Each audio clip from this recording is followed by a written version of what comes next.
આજે bagless Saturday અંતર્ગત યાત્રાધામ ચાલોદની બીએન હાઈસ્કૂલના ઉચ્ચ માધ્યમિક વિભાગના બાળકોને ધ્યાન, યોગ, પ્રાણાયામનો અભ્યાસ કરાવી રોજિંદા જીવનમાં તેનું મહત્વ અને ફાયદાઓ વિશે જાણકારી અપાઈ.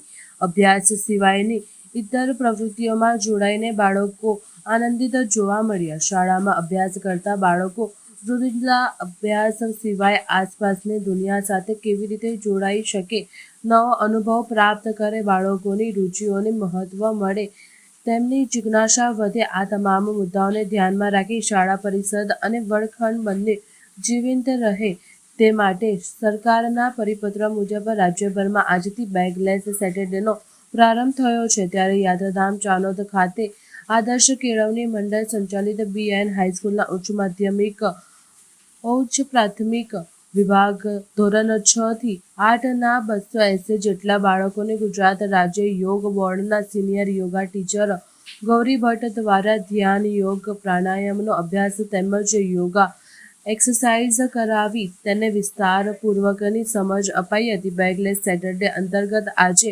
શાળામાં અભ્યાસના બદલે બાળકો યોગ, પ્રાણાયામ સહિતની ઇતર પ્રવૃત્તિઓમાં જોડાઈ આનંદિત જોવા મળ્યા હતા. આગામી બેગલેસ સેટરડેના દિવસોમાં બાળકોને આપદાઓથી બચાવના ઉપાય સાથે બાળકો માટે રસપ્રદ અને નવરચનાના કાર્યો, ચિંતિત કલા, સૌંદર્ય, ખેલકૂદ, સાંસ્કૃતિક કાર્યક્રમો સાથે સ્વચ્છતાને સમર્પિત પ્રવૃત્તિઓ થકી બાળકોને પ્રોત્સાહન પૂરું પાડવામાં આવશે.